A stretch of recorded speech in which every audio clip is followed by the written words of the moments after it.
Ndugu zangu Waislamu, anwani ya khutba yetu ya leo, kichwa cha habari kinatuambia jambo pekee tuliotakiwa kuliiga kwa wasiokuwa Waislamu.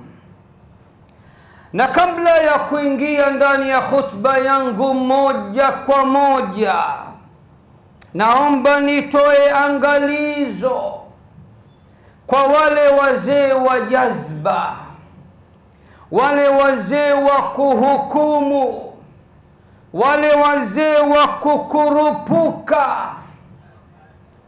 Wasinihukumu kwa kichwa cha habari cha khutba yangu, maana namna Waislamu tulivyokuwa ni wazee wa kukurupuka. Mtu anaweza akaona tangazo tu linasema jambo pekee tuliotakiwa kuliiga kwa wasiokuwa Waislamu, komenti 222. Shekhe, sisi hatuna la kuiga kwa wasiokuwa Waislamu. Shekhe, sisi hatutakiwi kuwaiga wasiokuwa Waislamu. Muislamu anatakiwa awe anatarayuth, hatakiwi kuwa na pupa wala papara. Akisikia jambo analifuatilia mwanzo mwisho, ndipo sasa akitaka kutoa hukumu zake na azitoe, lakini atoe kwa mujibu wa Qur'ani na Sunna, na sio kwa mujibu ya matamanio ya nafsi yake. Mimi nimekuja na khutba inayosema jambo pekee tuliotakiwa kuliiga kwa wasiokuwa Waislamu. Na mimi ni mtu ninayejitahidi kuishi kwa dalili kutoka ndani ya Qur'ani na Sunna za Bwana Mtume Muhammad sallallahu alayhi wasallam. Sikiliza sasa wewe mzee wa kukurupuka elimu ndogo, elimu finyu, na kupeleka katika sura ya 8, Suratul Anfal, aya nambari 73. Sikiliza Mola wetu, muumba wetu, Mungu wetu na mlezi wetu kwa ujumla, namna anavyotutaka Waislamu jambo hili nasi tulifanye kama wanavyofanya wenzetu, nasi tuwaige wenzetu katika hilo, nasi tujipambe na tabia hii waliojipamba nayo wenzetu. Twende katika sura ya 8 Al-Anfal, aya nambari 73. Sikiliza Allah anavyosema. Allah anasema, والذين كفروا بعضهم أولياء بعض إلا تفعلوه تكن فتنة إلا تفعلوه تكن فتنة في الأرض وفساد كبير إلا تفعلوه تكن فتنة في الأرض وفساد كبير. Sikiliza wewe, pokea nondo kutoka kwa Mola wako mlezi. Na hapa ndipo Waislamu tulipoanza kuharibikiwa. Mwanzo mbaya wa Waislamu wa zama hizi, hapa ndipo ulipoanzia. Allah anatupa picha halisi ya wasiokuwa Waislamu. Anasema walladhina kafaru na wale waliokufuru ba'duhum awliya'u ba'd, wao kwa wao ni marafiki, wao kwa wao ni vipenzi. Baada ya kutupa picha halisi ya umoja, mshikamano, upendo, kuthaminiana kwa wasiokuwa Waislamu, kisha akatutaka Waislamu nasi tuliige hilo. Akasema illa taf'aluhu, na nyinyi Waislamu musipofanya hivyo. Hivyo vipi? Musipokuwa marafiki nyinyi kwa nyinyi, musipokuwa ndugu nyinyi kwa nyinyi, musipokuwa vipenzi nyinyi kwa nyinyi, takun fil ardi, takun fitnatun fil ardi wa fasadun kabir, basi fitna itakuwa kubwa katika ardhi na uharibifu mkubwa kabisa. Wanawachuoni wa lugha wanasema illa taf'aluhu ayif'aluhu ayuha almu'minun, musipofanya hivyo. Wakasema maana yake nanyi Waislamu fanyeni hivyo. Vipi? Mupendane nyinyi kwa nyinyi, muenziane nyinyi kwa nyinyi, muwe vipenzi nyinyi kwa nyinyi, muwe na mshikamano nyinyi kwa nyinyi, lenu liwe moja kama walivyo wenzenu. Na musipofanya hivyo, basi fitna itakuwa kubwa katika ardhi na ufisadi utakuwa mkubwa kabisa. Na hii inanikumbusha hadithi ya Bwana Mtume Muhammad sallallahu alayhi wasallam pale aliposema idha atakum man tardawna dinahu wa khuluquhu fazawwijuhu, pindi ambapo atakapokujieni mtu ambaye mnaridhika na dini yake, mnaridhika na tabia zake, basi haraka muozesheni. Illa taf'aluhu, musipofanya hivyo. Vipi? Musipowaozesha waposaji wenye dini na tabia njema, takun fitnatun fil ardi wa fasadun kabir, basi fitna itakuwa kubwa katika ardhi na ufisadi utakuwa mkubwa. Aya hii sehemu fulani inafanana na hadithi iliyosema msipowakubali wenye dini na tabia njema, mkawa mnaangalia fedheha, mnaangalia mzigo, mnaangalia mpunga, mnaangalia mali, uharibifu utakuwa mkubwa katika ardhi na ufisadi utakuwa mkubwa. Tazameni wasichana wa Kiislamu walivyodata na kujizima data. Kwa nini? Kwa sababu wakienda watu wale wenyewe wenye kustahiki kupewa majiko hawapewi, wanasubiriwa wenye fedha.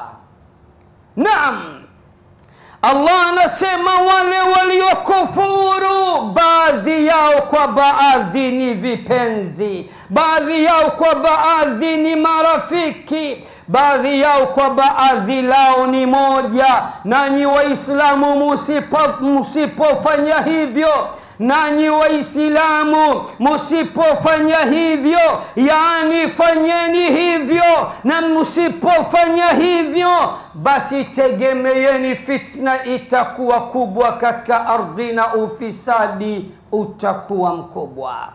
Al-Imam Abu Ja'far At-Tabari katika tafsiri yake inayoitwa Jami'ul Bayan an ta'wili ayil Qur'an, wakati anafafanua aya hii katika sura ya 8 Al-Anfal aya nambari 73, anasema ay ba'duhum a'wanu ba'din wa ansaruhu, yani wenzetu wao kwa wao ni wenye kusaidiana, wenye kusapotiana, wenye kunusuriana. Kisha akasema wa ahaqqu bihi minal mu'minina billahi wa rasulih. Hilo la kuwa vipenzi, hilo la kuwa wenye kusaidiana, hilo la kuwa wenye kunusuriana, hilo wana haki zaidi kulifanya wale waliomwamini Allah na mtume wake, nao ni Waislamu. Allahu akbar.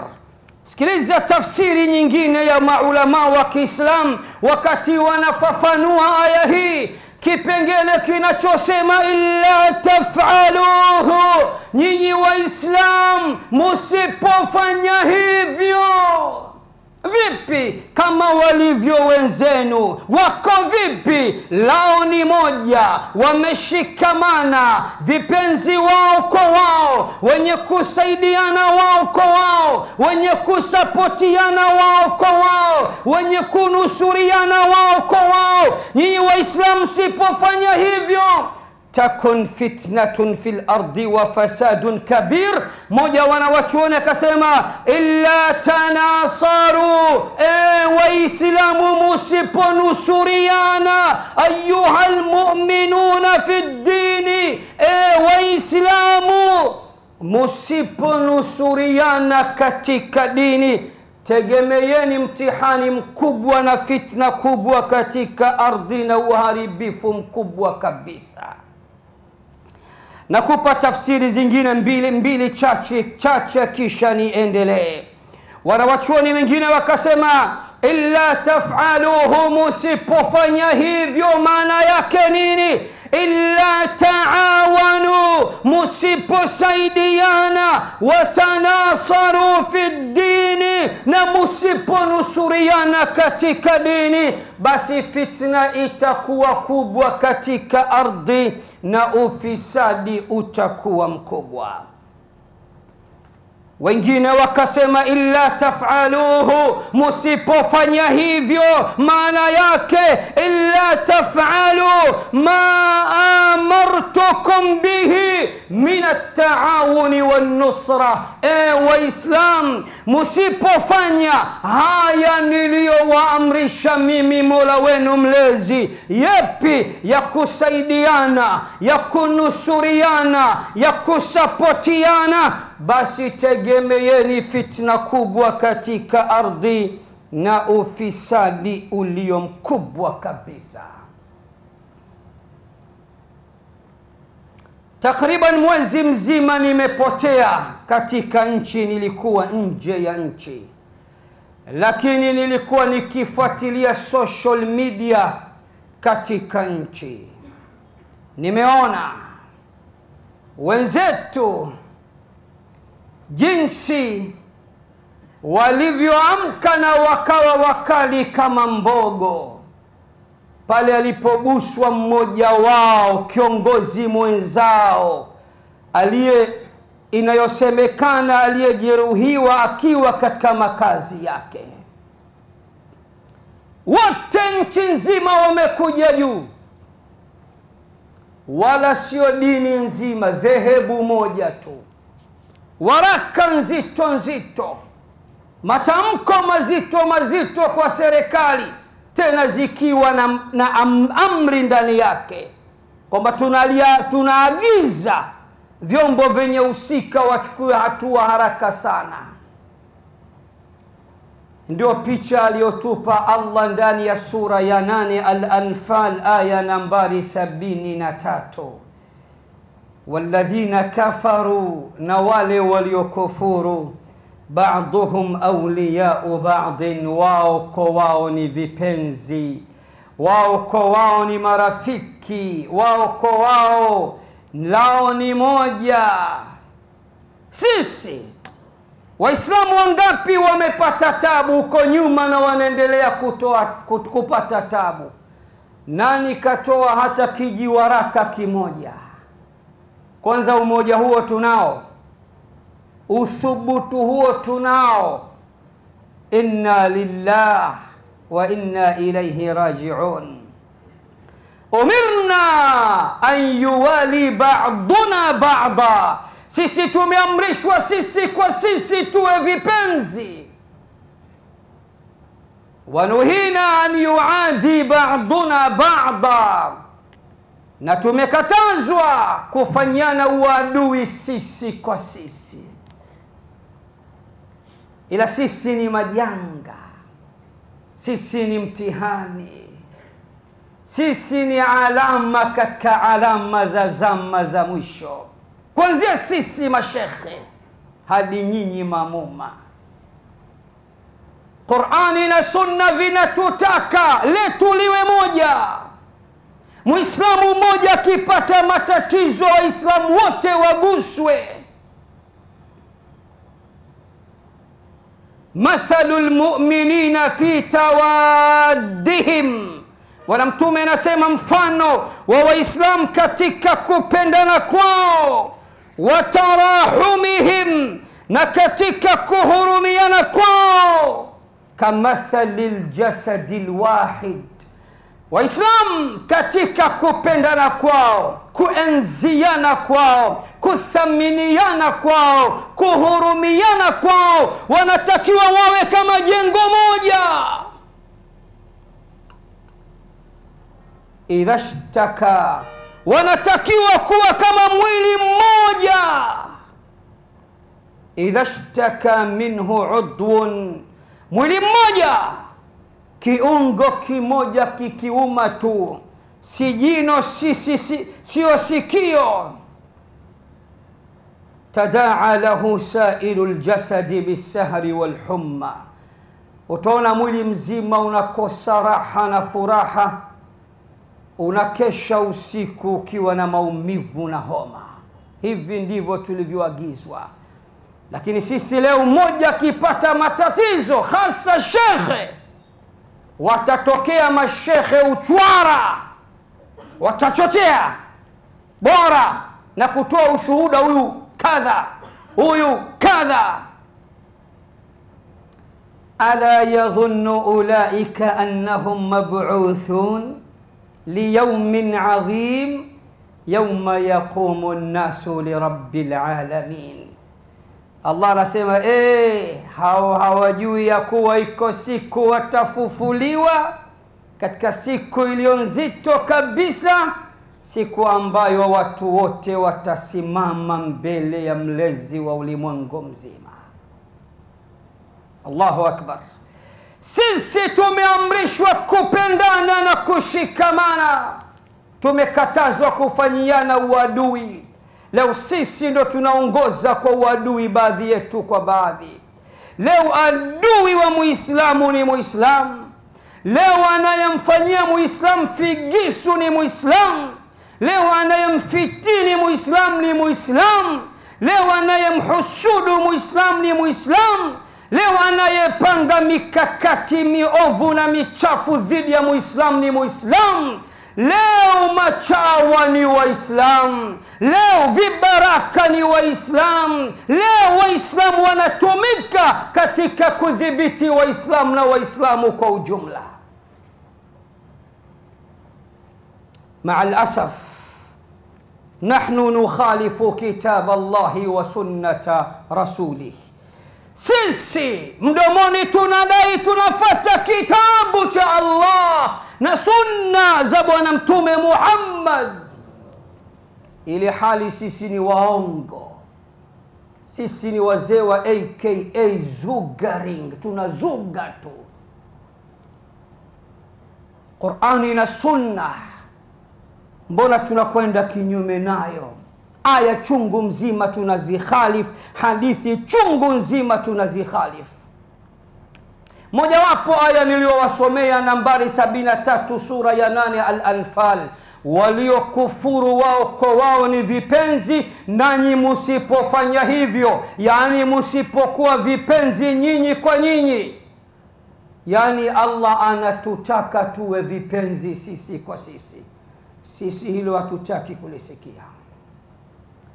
Njoo katika sura ya 8 At-Tauba, sura ya 9 At-Tauba, aya nambari 71. Msikilize Allah akitupa picha halisi ya waumini wa kweli. Mimi na wewe sio waumini wa kweli, ni Waislamu tu, hatujafikia daraja ya imani ya kweli.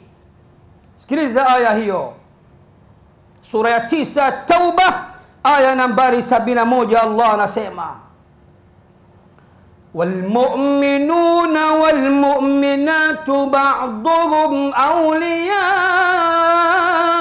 أولياء بعض.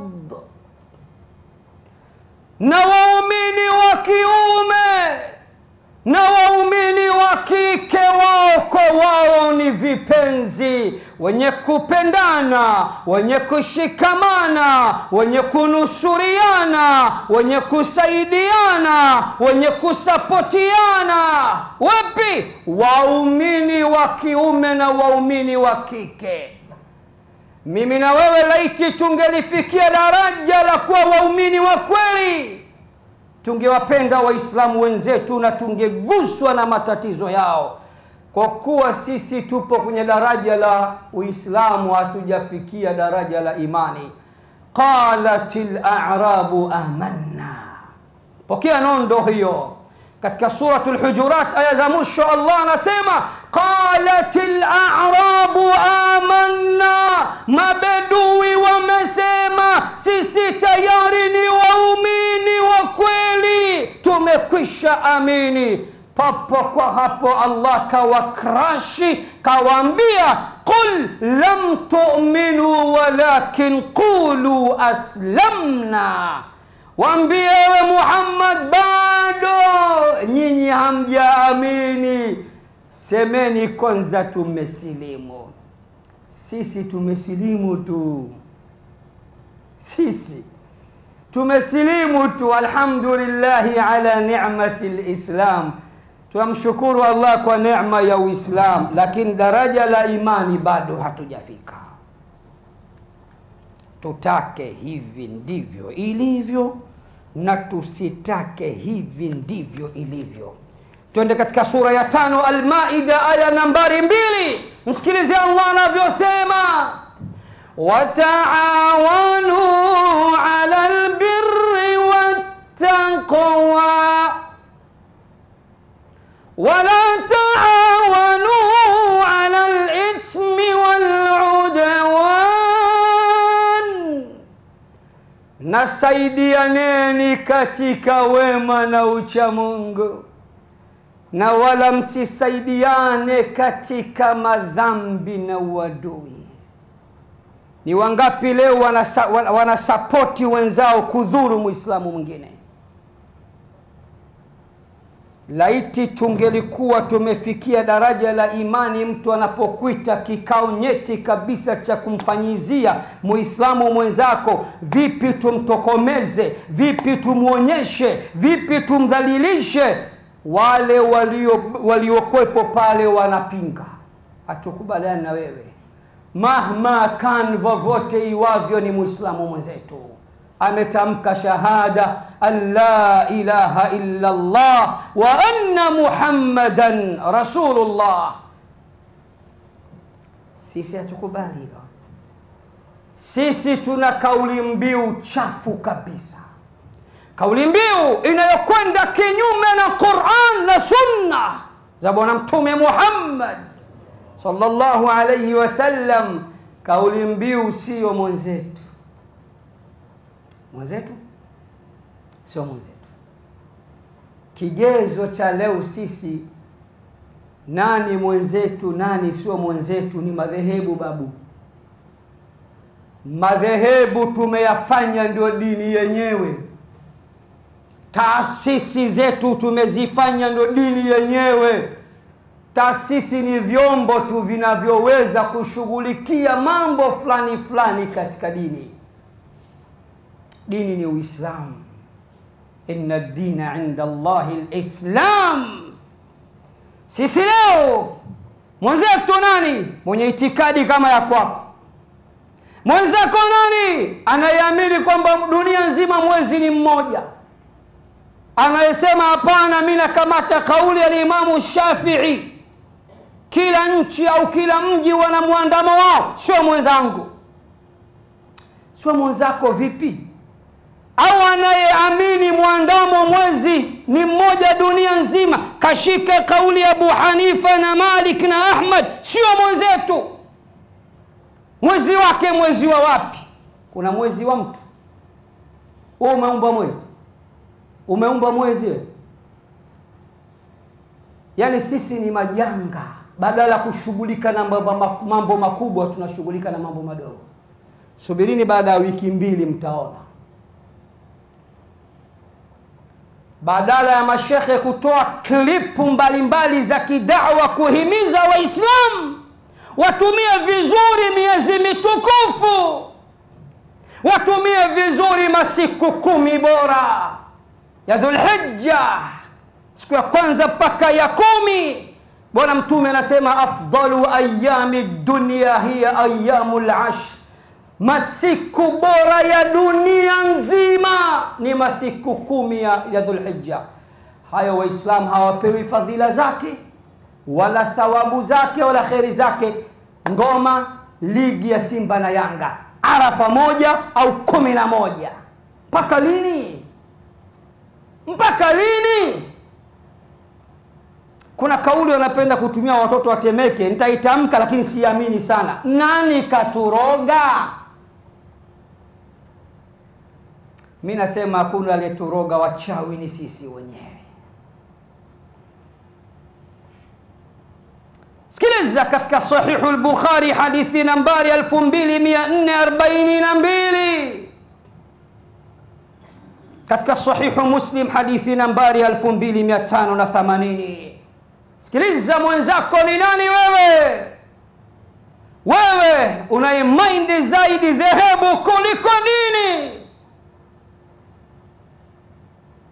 Ulielishwa misimamo tu, na bora ingelikuwa misimamo ya Qur'ani na Sunna. Adilla wadihatun kawuduhi shamsi fi rabi'ati an-nahar. Bora ungelikuwa una dalili zilizo wazi ndani ya Qur'ani na Sunna, uwazi wa jua pindi unapokuwa katikati ya mchana. Tungesema bana, hapana, huyu ana dalili, hana madhehebu. Dalili kashika aya au kashika hadithi. Mwenzako ni nani wewe? Mimi nakupa aya, nani mwenzako? Kisha wewe nitafutie aya au hadithi inayosema mwenzako ni wa dhehebu lako. Al-Hujurat aya nambari 10, Allah anasema innamal mu'minuna ikhwa. Allah, hakika si vinginevyo Waislamu ni ndugu, waumini ni ndugu. Kigezo cha mwenzako ni nani? Ndugu yako ni nani? Kigezo ni kimoja tu, Muislamu mwenzio. Khutba hii pia watatokea vidudu mtu watakuja kunijibu. Haiwezekani watu wote tukawa ndugu.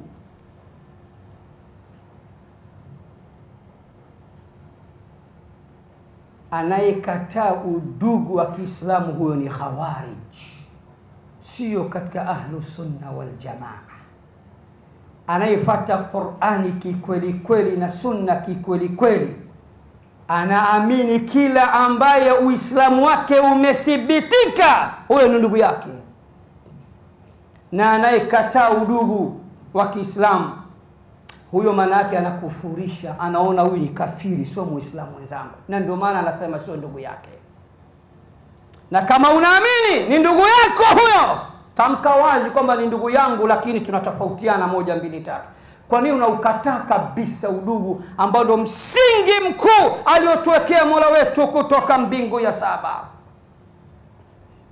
Sikiliza katika Sahihu al-Bukhari sasa hadithi nambari 2442, na katika Sahihu Muslim hadithi nambari 2580.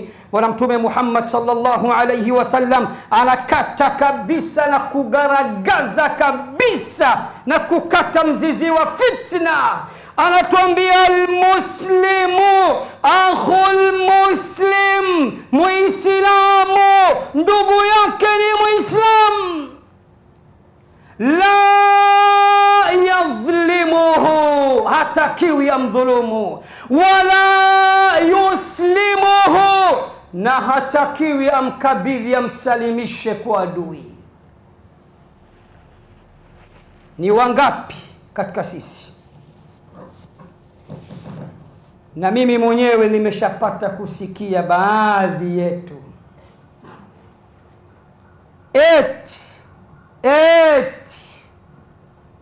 tukipata fursa kukaa na baadhi ya viongozi tunawachongea mashekhe wenzetu, mheshimiwa yule shehe fulani, yule chama fulani cha upinzani.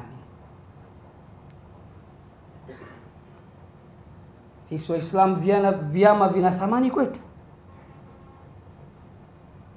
Vyama vina thamani kwetu kuliko dini yetu? Hivi tayari tumeshahama kwenye madhehebu, kwenye Uislamu, sasa tunakwenda kwenye vyama. Chukulia yule shekhe ni wa chama fulani, katokea kupenda chama. Mimi binafsi sina ya mambo. Na wewe unayemchongea chama gani chengine cha yule mheshimiwa? Vipi wewe una uhalali wa kuwa shabiki wa chama hicho, yeye asiwe shabiki wa chama chengine? Kama mmeamua kuweka dini nyuma mkafuata demokrasia, kwa nini ukamchongee mwenzako kwamba yule chama chake ni chama fulani? Muislamu nzio, utakwenda kusimama katika mahakama ya Allah siku ya kiyama na kusindikiza na aya nambari 24 katika surah As-Saffat. Allah anasemaje? waqifuhum innahum mas'ulun, waqifuhum innahum mas'ulun, na wasimamisheni leo katika mahakama yangu, leo ni wenye kuulizwa. Andaa majibu we fatan, mwenye kuwafitini na kuwafitinisha na kuwaharibia Waislamu wenzio kwa sababu ya chochote kitu cha kidunia, kujikomba na kujipendekeza kwa wanadamu wenzio.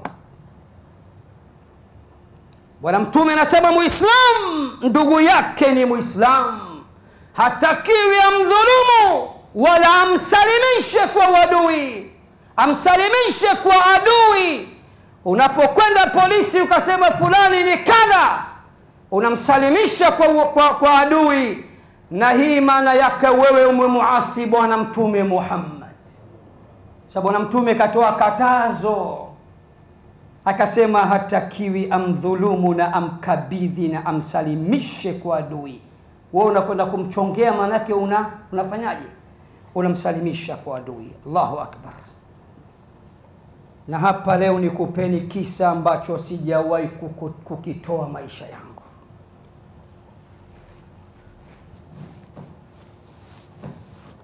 Naomba nitoe kisa ambacho kimenikuta mimi mwenyewe. Sijawahi kukitoa ila kwa ndugu zangu na watu wangu wa karibu, na ni mara ya kwanza nakitoa kisa. Na hapa kwa yule ambaye nafsi yangu iko mikononi mwake, na hapa kwa yule aliyemtuma Sayyiduna Muhammad sallallahu alayhi wasallam kwa haki. Sitaki kutaja awamu wala kutaja majina ya watu. Nilikuwa Nairobi kidawa miaka 5, 6, 7 ya nyuma. Nikiwa kule nilipigiwa simu na polisi mmoja ambaye ni rafiki yangu, na alikuwa polisi cha Ng'ombe pale. Kaba, shekhe, wewe una page ya Facebook? Nikamwambia hapana, Facebook, counter book, panya book siyajui, bado sijaingia humo mimi. Akaniambia na kutumia linki, kuna mtu kafungua peji kwenye Facebook, content zake zote ni za ugaidi, pachika vichwa vya watu wamekatwa, watu wameuawa, anaposti leo nimeua watu kadhaa, leo nimefanya kadhaa, alafu Sheikh Nurdin Kish na picha zangu kaweka kwenye profile. Akanambia, ndugu yangu, dunia imeharibika, wewe unafahamika, na naamini kwa asilimia kubwa kabisa serikali inajua wewe sio gaidi na inakuamini, lakini hili lazima ukaliripoti ukirudi. Ndugu zangu, mimi nimerudi Jumapili, Jumatatu nimefika polisi Chang'ombe kutoa taarifa. Kesi ikachunguzwa, nikawa napigwa dana. Mpaka siku moja nikawa mkali kama mbogo, nikasema nisingelikuja kufungua leo faili na kusema hii akaunti sio ya kwangu, naomba achunguzwe nani huyu anayenitakia ubaya, mngenitafuta kwa ubaya na mngeniteketeza. Na kwenda kwa DCI. Nikaenda kwa DCI, wakati huo ni Diwani Othmani, Mungu amhifadhi. Diwani Othmani, nikaomba appointment. Akanipa appointment siku ya Jumamosi, siku ambayo pirika zinapungua ofisini kwake, na akaniwekea maafisa zaidi ya 10, na mimi nimekwenda na mwenzangu mmoja. Kipi kilichotokea? Yapi yaliyojiri? Aqulu ma tasma'un wastaghfirullah li wa lakum fastaghfiruhu innahu huwal ghafurur rahim wa huwal barrul karim.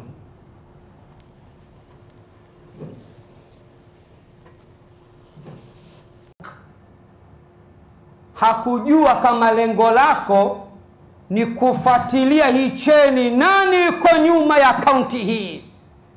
Alitaka kwanza kuzuia madhara dhidi yako.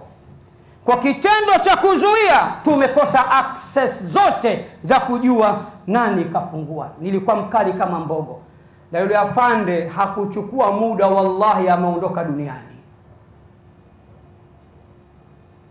Kwa sababu nilikuwa nalia machozi ya moyoni, nani kanidhulumu mimi? Mbona sina uadui na mtu? Akaniomba sana yule DCI kwamba jambo hili niliache, na akaniambia, naandika kuanzia leo lolote litakalotokea katika sura kama hii dhidi yako, tunajua ni katika muendelezo wa maadui zako, usiwe na wasiwasi. Nikawa sina jinsi, nitasema nini? Sa account ishablokiwa. Nikaambia, huna nia njema na mimi, nyinyi mmeshamjua huyo alionichomekea, ndio maana mnalipotezea. Mwenzangu ananikanyaga tap kwa miguu, punguza jazba. Nikaambia niache. Wallahi na apa kwa yule ambaye nafsi yangu iko mikononi mwake, haya ninayokuambieni yamenitokea mimi. Nikakubali yaishe, nikaondoka zangu. Siku 3 hazikupita, na nipigia kijana mmoja wa Kiislamu. Sitaki kumtaja anatokea wapi na anafanya kazi wapi. Kaniomba tukutane nje ya maeneo yangu haya. Nikamfuata. Akanambia, ni mashekhe wenzako wawili wamekutengenezea skenda hii ili ukaungana na kina Mselemu Ali kule gerezani. Na ndio maana DCI akaona aibu kuwaumbua, ila kawasema, mashekhe wenzangu wawili, kipi kinachowakera? Juhudi, tushindane kwenye juhudi. Kwani mimi na juhudi gani? Juhudi kiduchu kabisa kwenye dini hii. Dini haiendi kwa sababu ya sisi, na kwenda kwa rahma zake Allah. Na laiti ingelikuwa inaenda kwa juhudi zetu, isingefika hata mlangoni. Hatuna juhudi lolote, tunajaribu. Haya ndio yaliyotokea Waislamu, na mimi nilikuwa nahisi atakuwa ni Muislamu mwenzangu. Mashekhe wawili. Niende mbali kidogo, huyo Sheikh Mselem Ali na wenzake walipata matatizo. Mimi niliandika barua wakati wa awamu ya 5 kwa wizara husika, niende nikawaone ndugu zangu wale. Shuhuda Sheikh Mselem na Sheikh Faridi Muwaulizi, na nikajibiwa, na nikaenda gerezani nikaonana nao. Wengi walinisi usiende, Magufuli akijua umeenda kuona utakwisha. Nikaambia ni haki ya mtu kumuona mfungwa au sio haki yake? Haki yake. Si nimeomba kwa barua, wamenijibu magereza kwamba ruhusa kwa maandishi, na ninayo maandishi, naenda. Nikaenda. Wakati wanamleta Sheikh Mselem na Sheikh Faridi, waliniambia watakaa chini. Kabla na kuombeni sana, wawekeni kwenye benchi. Mimi nakaa juu, wao wanakaa chini. Najua ni utaratibu wenu gerezani. Wakanisikiliza, wakakaa juu, na tumezungumza mengi. Na hatukuwa peke yetu, maaskari walituzunguka. Angalau nimekwenda kuwazuru. Juzi kuna mtu ananiambia, mmoja ya Waislamu katamka maneno mabaya sana. Nikamwambia nitumie hiyo clip, naitaka. Akiwa anawashambulia hao wasiokuwa Waislamu kwa kumtetea mwanasiasa aliyekuwa ndani, wakatoa tamko atolewe haraka, tena bila ya masharti. Wenzetu wako mbali, wanatoa mpaka waraka mwanasiasa wao wanaompenda wao, chaguo lao, atolewe haraka. Sisi mashekhe ubwagwa hatuna uwezo kutamka tololoti. Akanambia kuna mtu mmoja anamjibu moja ya wale watoa waraka. Anasema nini? Anasema, huyu vipi? Sisi pia si mashehe walikaa ndani miaka 9, mbona hatukusema chochote? Nikasema inna lillahi wa inna ilayhi raji'un. Muislamu unajifakhiri kwamba Waislamu wenzio walikaa ndani miaka 9 na tulinyamaza kimya, kimya, tumetulia. Unaona hii ni fahari kusema? Ulitaka wasemewe na maskofu, si mtaka mwenyewe mwasemee. Mtihani sana. Naomba hotuba yangu nihitimishe. Wenzetu lao ni moja. Wenzetu wana uwezo wa kutoa tamko moja. Sisi kila mtu ya Rabbi nafsi. Sisi hata tukijaribu kuungana, kila mtu anataka uongozi. Wa ana al-kabiru fa'adhimuni. Kauli mbiu inasema mimi ndo mkubwa, nitukuzeni basi. Mwenzao mmoja akipatwa na matatizo wanaungana. Sisi wenzetu wangapi walipata matatizo na wengine wanaendelea kupata matatizo, hatujawahi kufanya chochote.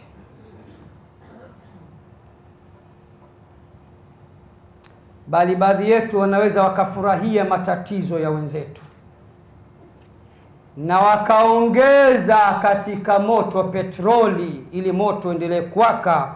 Wale Waislamu wenzake, wanafunzi wenzake wa Bwana Mtume Muhammad, wafuasi wenzake wa Bwana Mtume Muhammad, wapenzi wenzake wa Bwana Mtume Muhammad, aendelee kuteketea. Tutauona uso wa Mtume siku ya Kiyama. Sisi wenzetu wanaheshimika kila kona, sisi tunadharaulika kila kona. Kwa nini? Wamejijengea heshima, na sisi ndio tumejijengea dharau hiyo, na tukidharauliwa tunakasirika. Nini tatizo?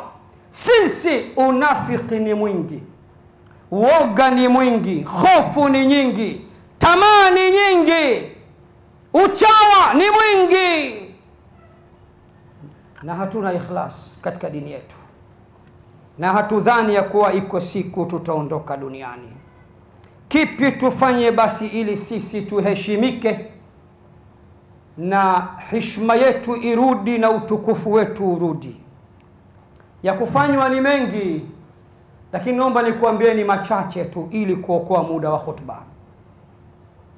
Katika sura hiyo hiyo ya 8 Al-Anfal aya nambari 46, Allah katuambia mkitaka kupoteza nguvu zenu, tamko lenu, uwezo wenu, umoja wenu, anatufundisha jambo.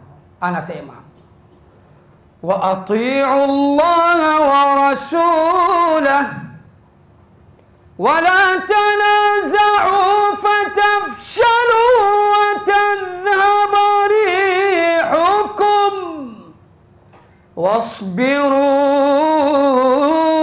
inna Allaha ma'as sabirin. Namtiini Allah, namtiini mtume, maagizo hayo. Wala tanaza'u, wala msikinzane. Wala tanaza'u, wala msikinzane. Wala tanaza'u, wala msigongane. Wala tanaza'u, wala msigombane. Fatafshalu, mkifanya hivyo mtafeli. Sisi leo ni failures kwa sababu ya migogoro. Nimekupeni mfano, wiki 2 zimebaki, badala ya kuona mashekhe wakiwaeleza watu utukufu wa mwezi wa Dhulhijja, masiku 10 bora, utukufu wa kufunga siku ya Arafa, ngoma Simba na Yanga Arafa 1 au 2. Mwisho malengo ya Arafa hayapatikani na Waislamu hawajui ya Arafa nini, fadhila zake nini. Migogoro babu, mivutano, ngenga, radi yametufikisha hapa. Wala tanaza'u, wala msikinzane, msigombane, msivutane. Fatafshalu, mtafeli. Tumefeli, hatujafeli sisi, tumefeli. Watadhhaba rihukum, na nguvu zenu zitaondoka. Hatuna nguvu, tunatumika tu pale tunapotakiwa kutumika. Na Muislamu anaweza kwa jiwe moja, 100,000 tu akauza dini yake. Lakini asiyekuwa Muislamu humuingie kwa ushawishi wa pesa, na kama atakubali mamilioni ya pesa. Na tunajulikana kwamba she 100,000 inamtosha. Baba askofu hapa chini ya 30 milioni akubali. Hiyo laki nakupeleka wapi? Njaa tu, tamaa tu. La hawla wala quwwata illa billah. Nahitimisha khutba yangu wa Islam. Jambo la pili, mashekhe tunyoke, viongozi tunyoke. Haya ninayosema sio shutma kwa mashekhe wenzangu, bali na mimi nimejiingiza humo ndani, na mimi nimo. Hakuna sehemu naweza nikakwepa lawama. Hata kama nimefanya jitihada kadhaa, bado hazilingani na ukweli na uhalisia unaotakiwa. Jambo la kwanza, tufanyie kazi hii aya. Jambo la pili, mashekhe na viongozi tunyooke, tuache kujidhalilisha. Tunajidhalilisha wenyewe. Tuache kuuza dini, tuache kuuza imani. Mshairi anasema kaifa yastaqimu dhillu wal'udu a'waju, vipi kivuli kitanyoka wakati mtu umepinda? Vipi waumini wetu watanyoka sisi tumepinda? Tupendane, tushikamane, tuthaminiane, tufanyie kazi mafundisho sahihi ya Qur'ani na sunna za Bwana Mtume Muhammad sallallahu alayhi wasallam. Sababu Qur'ani iko wazi, sunna ziko wazi, maelekezo yako wazi namna gani Waislamu tunavyotakiwa kushikamana, kupendana, kuthaminiana, letu liwe moja, tuheshimiane, ikhtilafu zetu tuziweke pembeni.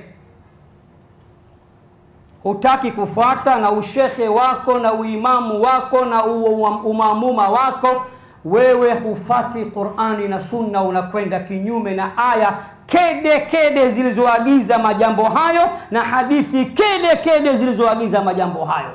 Mwisho, kwa khutba hii najua itakaliwa sana, ikalieni vya kutosha. Nimeongea kwa mujibu wa Qur'ani na Sunna. Kwa khutba hii unaweza kushangaa akanijibu mtu katika hao mashekhe wenzangu. Sikumtaja mtu jina, nyinyi mashahidi. Sijataja jina baraza la mtu, taasisi ya mtu, jumuiya ya mtu. Nimetoa khutba hii kupitia matukio yaliyojiri katika nchi yetu. Moja ya maaskofu alipata kushambuliwa, maaskofu nchi nzima wameungana. Moja tu.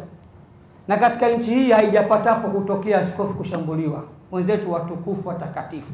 Tunashambuliwa ni sisi tu, wanyonge wa Mungu na mtume.